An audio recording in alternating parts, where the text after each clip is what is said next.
Mamlakatimizda kriminogen vaziyatni barqarorlashtirish, huquqbuzarliklarni barvaqt oldini olish, uyushgan jinoyatlarga qarshi kurashish borasida Surxondaryo viloyati Ichki ishlar boshqarmasi va Davlat xavfsizlik xizmat xodimlari bilan hamkorlikda viloyat miqyosida tezkor qidiruv va profilaktik tadbirlar o'tkazilmoqda.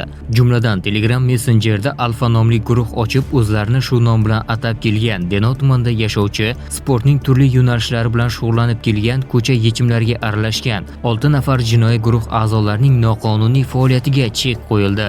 Jinoiy guruh yetakchisi Xolmurodov Sunnatullo Muzaffarovich 1998-yil Denov tumanida tug'ilgan. Guruh a'zolari Karimov Elbek Murodullo o'g'li 1998-yil Denov tumanida tug'ilgan. Ibodov Asliddin Karim o'g'li 1998-yil Denov tumanida tug'ilgan. Muqaddam O'zbekiston Respublikasi Jinoyat kodeksining 277-moddasi bilan sudlangan. Davlatov Azamat Alisher o'g'li 1998-yil Denov tumanida tug'ilgan.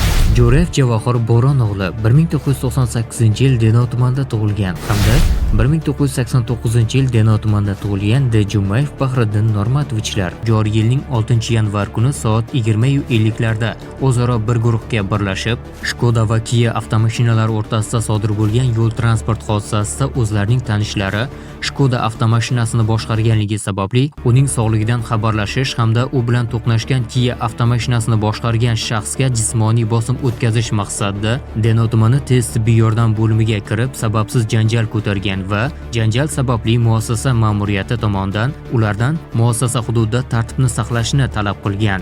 Ogohlantirish ishlari olib borilishiga qaramay, guruh tomonidan faol qarshilik ko'rsatilgan. Jamoat tartibini qasddan mensimasdan shifoxonada bo'lgan bemorlar va shifokorlarning tinchini buzib, shov-shuv ko'tarib, shu manzilda faoliyat yuritayotgan shifokor va jabrlanuvchining yuz qismiga qasddan urib, qorin qismiga tepib, tan jarohati yetkazgan. Gumonlanuvchilar Sunnatullo Xolmurodov, Elbek Karimov, Bahriddin Jumayev, Azamat Davlatov va Javohir Jo'rayevlar ushlanib, ularga nisbatan qamoq ehtiyot chorasi qo'llanilgan. Hozirda mazkur holat yuzasidan O'zbekiston Respublikasi Jinoyat kodeksining 277-moddasi 3-qismi G bandi bilan jinoyat ishi qo'zg'atilib, dastlabki tergov harakatlari davom etmoqda.